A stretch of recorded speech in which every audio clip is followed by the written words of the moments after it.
साथियों नमस्कार, मैं अभिषेक आपका फिर से अपने इस YouTube चैनल 2 मेगा क्लासेज में स्वागत करता हूं। आज हम कंटेम्प्ट ऑफ कोर्ट यानी कि अदालत की अवमानना के बारे में पूर्ण रूपेण समझेंगे। सबसे पहले यह समझेंगे कि अदालत क्या है, संविधान में इन्हें कहाँ पर रखा गया है, और तब समझेंगे कि आखिर ये अवमानना क्या है, अवमानना का कंसेप्ट हमारे यहाँ कहाँ से आया, और साथ ही इसमें संवैधानिक और वैधानिक प्रावधानों को भी देखेंगे। बीच बीच में मैं बताते चलूँगा आपको कि परीक्षाओं में प्रश्न कैसे पूछा जाता है। यहाँ ध्यान रखिए कि आपको ये समझ में होनी चाहिए कि न्यायालय की अवमानना क्या होती है। आपने बहुत सुना होगा समाचार पत्रों में, टीवी में कि फलां ने अदालत की अवमानना की और अदालत ने इस पर संज्ञान लिया। तो आप ज़रूर ये समझें कि आखिर ये अदालत की अवमानना होती कैसे। तो सबसे पहले समझें कि अदालत है क्या, कहाँ पे, कौन सी अदालत, किस प्रकार की अदालत, और क्या सभी अदालतों के लिए अवमानना होगी। तो इन्हीं सब विचारों पर विचार रखते हुए या इन्हीं सभी चीज़ों पर चर्चा करते हुए अपने विचारों को रखते हुए हम इस पर आगे बढ़ेंगे। और याद रखिए, परीक्षाओं में प्रश्न पूछे जाते हैं, खास करके जो मेंस परीक्षाएं होती हैं उसमें ज़रूर प्रश्न पूछे जाते हैं। सबसे पहले देखिए कि आखिर अदालत हमारे यहाँ कहाँ पे है। संवैधानिक दृष्टि से कहाँ पर है, मतलब ये नहीं पटना में भी है, दिल्ली में भी है, उससे नहीं। तो देखिए हमारे यहाँ 3 प्रकार की अदालतें हैं। अब प्रकार मैं इसलिए बता दे रहा हूँ कि ध्यान रहे, 3 प्रकार की अदालतें। प्रकार मतलब अलग अलग नहीं, हमारे यहाँ अदालतों का एक क्रम है, न्याय व्यवस्था का एक क्रम है, जिसके सर्वोच्च शिखर पर ये जो क्रम है वो पिरामिड के आकार का है। इसके सर्वोच्च शिखर पर सुप्रीम कोर्ट है, उच्चतम न्यायालय है, उसके नीचे राज्य न्यायालय है, और उसके नीचे अधीनस्थ न्यायालय है। अधीनस्थ न्यायालय में सारे न्यायालय आते हैं, लोक अदालत तक सब उसी में आते हैं। ये इसलिए किया गया है कि ताकि इतने बड़े जनसमूह को न्यायिक प्रक्रिया में बहुत ज़्यादा समस्या न हो, जटिलताएं कम से कम हो और न्याय उपलब्ध हो। हालांकि यह एक विचारणीय मामला है कि हमारे यहाँ इतना व्यवस्था होते हुए भी 2.5 करोड़ से ऊपर मामले लंबित हैं, और लाखों ऐसे लोग हैं कि कब उनकी अर्जी अदालत में आए और वो बेल पा सके। ये बहुत बुरी स्थिति है हमारे यहाँ। खैर मेरा चर्चा उस पर नहीं। तो देखिए सुप्रीम कोर्ट का जो वर्णन है अनुच्छेद 124 से 147 तक, कहाँ से कहाँ तक है, 124 से 147 तक एससी यानी कि सुप्रीम कोर्ट का वर्णन है। अनुच्छेद 214 से 231 तक हाई कोर्ट यानी कि उच्च न्यायालय का वर्णन है। उसके बाद 232 निरस्त हो गया है। उसके बाद 233 से 237 तक अधीनस्थ न्यायालय का वर्णन है। यानी कि 3 जगहों पे क्रम से इन न्यायालयों का वर्णन है। हालांकि जो इनका वर्णन है वो अलग है, उसके लिए मैंने अलग वीडियो बना रखा है, आप उस पर देख सकते हैं। यहाँ पे सिर्फ इसलिए बता दे रहा हूँ कि हमारे यहाँ 3 मतलब क्रम से देखा जाए तो 3 तरह के न्यायालय हैं। हाई कोर्ट, सुप्रीम कोर्ट जो 124 से 147 तक है, हाई कोर्ट जिसका वर्णन अनुच्छेदों में 214 से 231 तक है, और अधीनस्थ न्यायालय जिनका वर्णन 233 से 237 तक। तो ये हमारे यहाँ कोर्ट है। अब आता है कि इनकी अवमानना क्या है। तो देखिए न्यायालय की अवमानना 2 तरह से होती है, एक फिजिकल मौजूद रह के और एक मौजूद न रहते हुए। मौजूद रह के अवमानना का अर्थ हुआ कि आप न्यायालय के कर्मचारियों अधिकारियों के साथ अशिष्ट व्यवहार कर रहे हैं, और दूर रह के करने का मतलब हुआ कि आपने ऐसी कोई सामग्री छापी है, आपने ऐसे कोई वक्तव्य दिए हैं, या आपने ऐसी कोई लेखनी लिखी जिससे न्यायालय की गरिमा को ठेस पहुँचता है, न्याय की गरिमा को ठेस पहुँचता है। यदि ये स्थिति आती है तो उसे न्यायालय की अवमानना माना जाएगा। लेकिन यहाँ पे दिक्कत, अब न्यायालय की अवमानना है कि नहीं है ये कौन तय करेगा, ये भी न्यायालय ही तय करेगी। सोच सकते हैं, लेकिन खैर जो है हमें वो पढ़ना।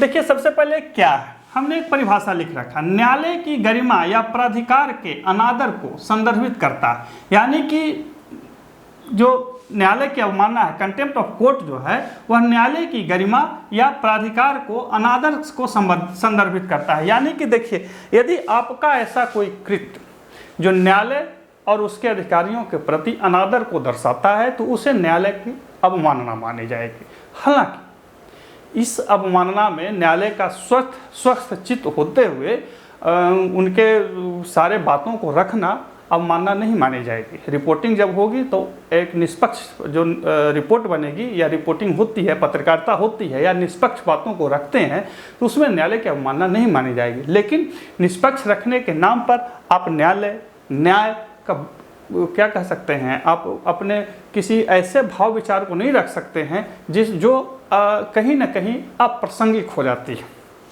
इसको ऐसे समझ सकते हैं, मान के चलिए कि न्यायालय ने हमारे विरुद्ध कोई फैसला दे दिया, हम कोर्ट में गए, कोर्ट ने हमारे विरुद्ध फैसला दे दिया, तो अंतिम तो है नहीं। मान के हाई कोर्ट ने दिया तो हम सुप्रीम कोर्ट चले जाएंगे, सुप्रीम कोर्ट में भी बहुत तरह की चीज़ें हैं, लेकिन हम जा रहे हैं तो ये न्यायालय की अवमानना नहीं है, भाई हम संतुष्ट नहीं, हम आगे जा रहे हैं। लेकिन यदि हमारे विरुद्ध कोई फैसला आए और हम बोलने लगे कि नहीं न्यायालय में जो है न्याय नहीं हुआ, जज साहब ऐसे कर दिए, जज साहब ऐसे कर दिए, न्याय सुप्रीम कोर्ट या हाई कोर्ट ने मेरे साथ ऐसे कर दिया, ये कहीं ना कहीं आपका अनादर दर्शाता है। ये दर्शाता है कि आप अपने इच्छित फैसले को चाह रहे थे, इच्छित फैसला आया तो ठीक है, नहीं आया तो फिर दिक्कत है। ऐसा नहीं होता।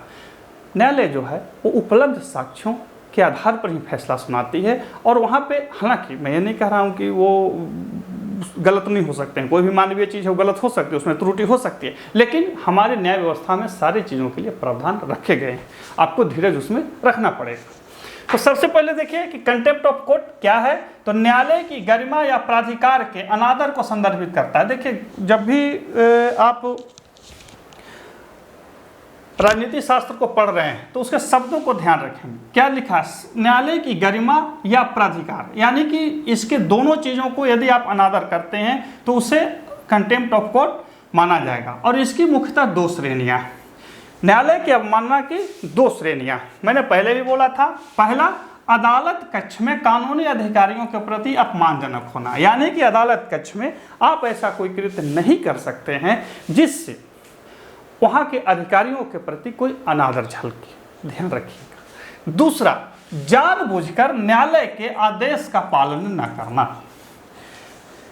मान के चलिए न्यायालय ने कोई आदेश दिया और वो पालन आप नहीं करेंगे तो माना जाएगा कि कंटेम्प्ट ऑफ कोर्ट है। जानबूझकर, अनजाने में हो गई तो कोई बात नहीं, जानबूझकर। आपको जब आप बहुत सारे समाचार पत्रों को समय से पढ़ते होंगे तो कभी कभी ध्यान आएगा कि कुछ बड़े लोग हैं अपने देश में जो समझते हैं कि कानून व्यवस्था को अपनी जेब में रखते हैं। मैं नाम नहीं लूँगा, बहुत बड़े एक दौर में आदमी थे, उन्होंने सुप्रीम कोर्ट में झूठा हलफनामा दायर कर दिया कि मैं आमुक डेट पे जो आपने हमको उपस्थित रहने को कहा था उस डेट में मेरी माँ बीमार थी तो हम वहाँ नहीं आ पाए। जो विपक्ष था उसने ये प्रूफ कोर्ट को दिया कि नहीं, अमुक डेट में आदमी अपने बीमार माँ के साथ नहीं, किसी पार्टी में बैठे हुए थे, व्यस्त थे। सुप्रीम कोर्ट ने उनको जमकर लताड़ लगाई और इसके लिए उन्हें जेल भेज दिया।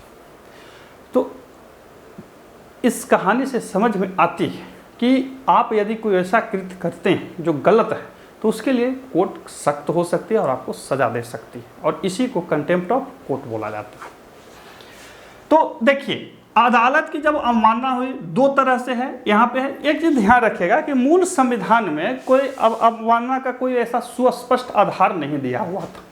कालांतर में 1971 जो आया, 1971 में एक अधिनियम पारित किया गया, नाम रखा गया न्यायालय अवमानना अधिनियम 1971, और उसी में बहुत सारी चीज़ों को वैधानिक रूप प्रदान किया गया ताकि न्यायालय की गरिमा बची रहे। ध्यान दीजिए कि हमारे यहाँ न्यायालय की अवमानना का जो कंसेप्ट है वो ब्रिटेन से आया, लेकिन वर्तमान में ब्रिटेन में ये कंसेप्ट खत्म हो चुका है, परंतु हमारे यहाँ है।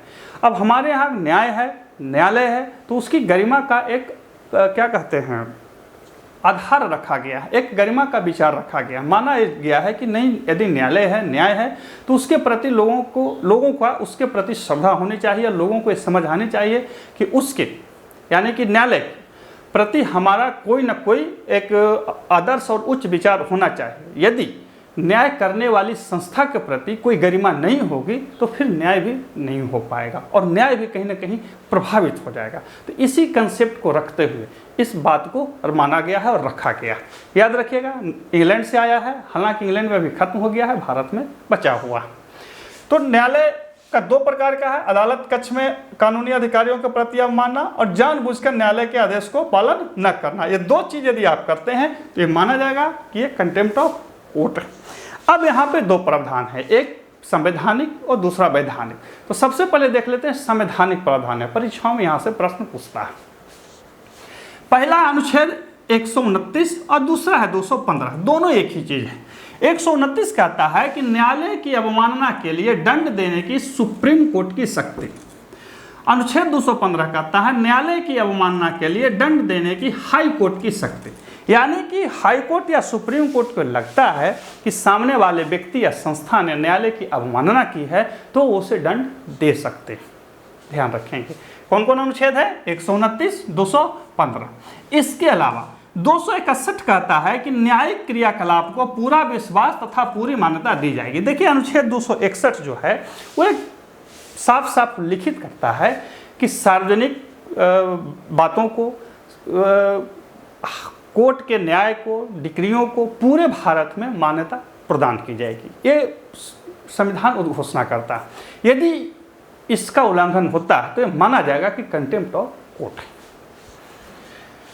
अनुच्छेद 19 का 2 युक्तियुक्त प्रतिबंध, यानी कि बोलने की जो आज़ादी है उसमें कुछ चीज़ों के लिए प्रतिबंधित रखा गया। उसमें कहा गया है कि न्यायिक व्यवस्था का आप उन्मुक्तता से विरोध नहीं कर सकते हैं, उस पर उन्मुक्तता से नहीं बोल सकते।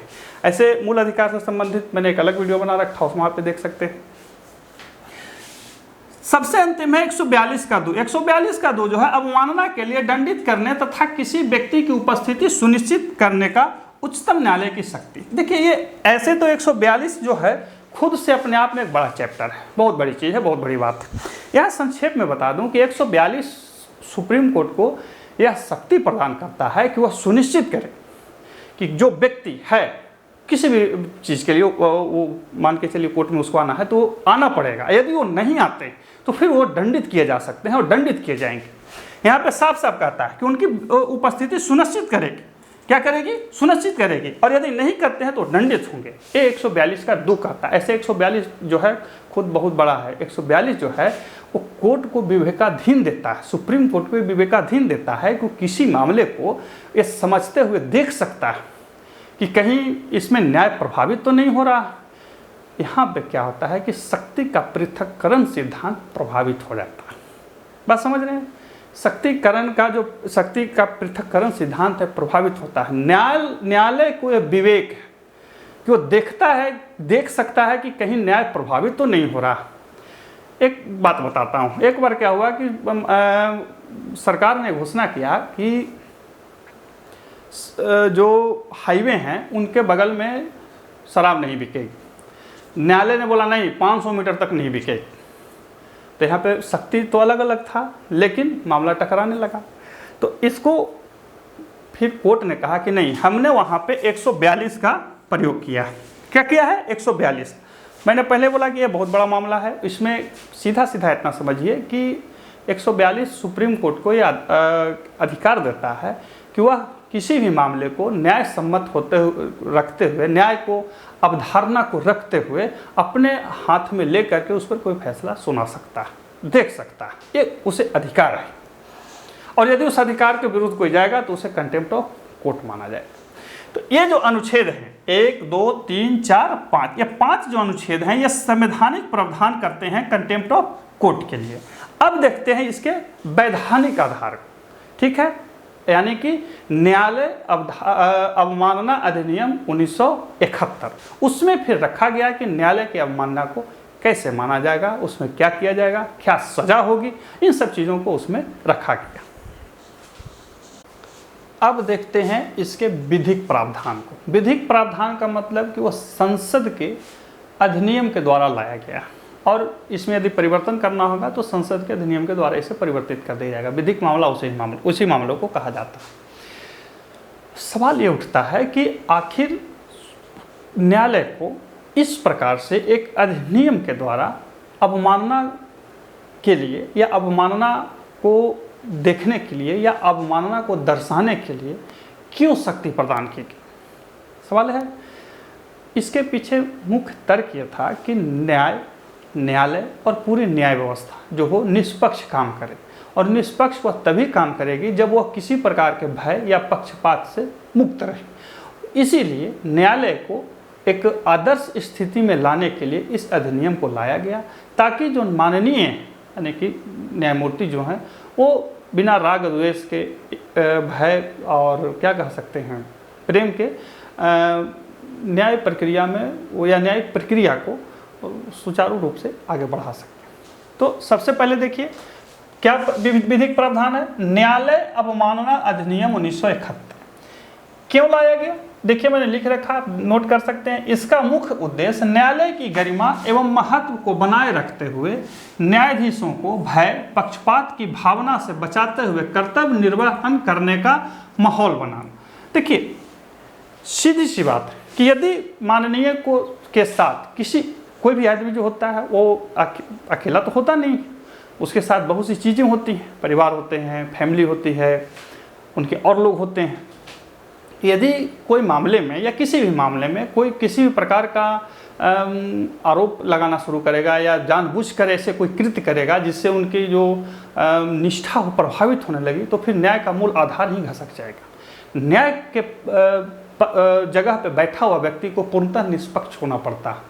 आपने कहानी पढ़ी होगी पंच परमेश्वर, अलगू चौधरी और जुम्मन शेख वाली, कि किस प्रकार से जब दोनों न्याय के स्थान पे बैठते हैं तो किससे वो निष्पक्ष न्याय करते हैं। निष्पक्ष न्याय का पहला शर्त ही है कि जो आपका हृदय है वो पक्षपात से अपूर्ण होना चाहिए, यानी कि पक्षपात से दूर होना चाहिए।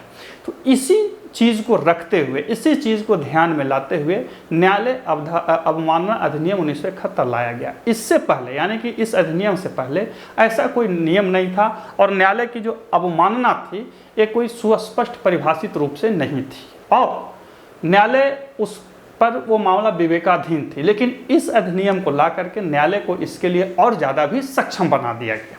मेंस में जब लिखने बैठे तो जरूर इस चीज़ को लिखें। इसमें प्रमुख बात यह है कि यह न्यायालय के अवमानना को परिभाषित करता है, यानी कि न्यायालय अवमानना अधिनियम 1971 जो है न्यायालय की अवमानना को परिभाषित करता है। और कैसे परिभाषित करता है उसको आगे देखेंगे। इससे पहले न्यायालय की अवमानना को परिभाषित नहीं किया गया था। इस अधिनियम में न्यायालय के अवमानना को सिविल एवं आपराधिक अवमानना में बांटा गया। मैंने पहले ही बोला परिभाषित किया गया। परिभाषित कैसे किया गया? दो रूपों में, सिविल और आपराधिक। सिविल क्या है, आपराधिक क्या है? देखिए जब आप यानी कि सिविल मामला क्या है, सिविल अवमानना क्या माना जाएगा? जब आप कोई व्यक्ति न्यायालय के किसी निर्णय, डिक्री, आदेश, रीट अथवा अन्य किसी प्रक्रिया को जानबूझकर न मानता हो। यदि कोई व्यक्ति न्यायालय के किसी भी प्रकार के आदेश को जानबूझ के न मानता हो तो उसे माना जाएगा कि आपने न्यायालय की अवमानना की।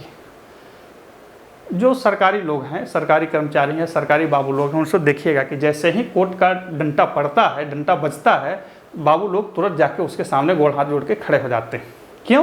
क्योंकि उन्हें पता है कि यदि ऐसी नहीं हुई तो न्यायालय की अवमानना मानी जाएगी। और साथ ही जब वो बाबू ही या सरकारी व्यक्ति ही सरकार के सिस्टम को नहीं मानेगा तो फिर अराजकता आ जाएगी। ये मैंने समझने के लिए आपको बताया। दूसरा है आपराधिक मामला। आपराधिक मामला में वैसा मामला आता है कि जिसमें जानबूझकर आप ऐसी कोई लेखनी, चित्र या अन्य कोई ऐसी बातें लिखते, प्रकाशित करते हैं जिससे न्यायालय की गरिमा को ठेस पहुंचता है, तो उसे एक आपराधिक क्या कहते हैं, अवमानना माना जाएगा। न्यायालय में से जुड़ी किसी ऐसी बात का प्रकाशन जो लिखित, मौखिक, चित्रित या अन्य तरह से याद रखिएगा, अन्य तरह से मामला बाद में बताऊंगा, जो उसकी गरिमा को आघात करता है। याद रखिए, न्यायालय ही नहीं, न्यायमूर्ति के विरुद्ध भी। एक बहुत बड़े हमारे देश में वकील हैं श्री प्रशांत भूषण जी, आप उनके मामले को देख सकते हैं, बताने की कोई ज़रूरत नहीं है, मैं सिर्फ इंगित कर दे रहा हूँ, आप गूगल पर जाके मामले को देख सकते हैं। हालांकि मैं फिर से बता दूं, मैंने पहले भी बताया था कि न्यायालय की अवमानना की अवधारणा हमारे देश में ब्रिटेन से आई थी। हालांकि ब्रिटेन में मामले खत्म हो चुके हैं, सिर्फ हमारे देश में बचे हैं, और भी देशों में है लेकिन अभी हमारे देश में है, दूसरे से कोई हम लोग को ज़्यादा मतलब नहीं है। तो प्रशांत भूषण जी ने एक ट्वीट किया था, उसे न्यायालय ने अवमानना माना। अब वो क्या था, कैसे था, आप उसे देख सकते हैं जा कर के। मैं यहाँ से उन सब चीज़ों को कोई ज़्यादा क्या कहते हैं विशेषण या विश्लेषण नहीं कर पाऊँगा। तो न्यायालय का अवमानना, इसको आपराधिक मामला माना जाएगा। न्यायालय से जुड़ी किसी ऐसी बात का प्रकाशन जो लिखित, मौखिक, चित्रित या अन्य तरह से हो, जो उसकी गरिमा को आघात करता है। याद रखिए, न्यायालय की ही गरिमा को नहीं, न्यायमूर्तियों के भी गरिमा को या उनकी विशिष्टता को आघात करता हो तो उसे न्यायालय की अवमानना ही मानी जाएगी। लेकिन जब वो किसी न्याय प्रक्रिया में भाग ले रहे हैं, न्याय प्रक्रिया में लिप्त हैं, तभी, यदि वो नहीं है तो फिर वो सामान्य नागरिक हैं, उनके साथ सामान्य नागरिक जैसा व्यवहार होगा। अब देखिएगा कि कोई पॉलिटिशियन बैठते हैं या कोई बड़े व्यक्ति जब पत्रकार के सामने बैठते हैं तो उनसे किसी मामले पर राय पूछी जाती है कि भाई आप पर जो आपराधिक मामला चल रहा है उस पर आप क्या कर सकते हैं, या आप पर जो सिविल मामला चल रहा है उस पर आप क्या करते हैं। वो कुछ नहीं बोलते, वो क्या बोलते हैं कि मामला कोर्ट में, उसके बाद ही कुछ बोला जाएगा। यदि वहाँ पर कोई टीका टिप्पणी करते हैं तो उसे भी न्यायालय की अवमानना ही मानी जाएगी। ध्यान रखिए, कोई न्यायिक प्रक्रिया चल रही है और उस पर कोई टीका टिप्पणी की जाती है सार्वजनिक रूप से, तो उसे भी न्यायालय का अवमानना ही माना जाएगा, क्योंकि न्याय एक अलग प्रक्रिया है और आप जो वक्तव्य दे रहे हैं वो अलग प्रक्रिया है।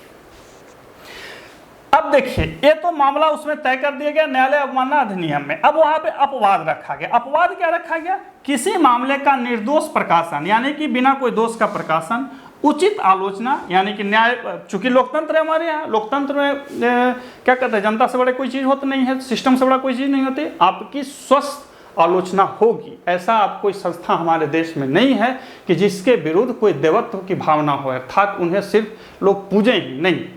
कोई ऐसी मामला है जिस पर आपकी आलोचना हो सकती है तो की जाएगी, लेकिन आलोचना स्वस्थ होगी, उचित आलोचना।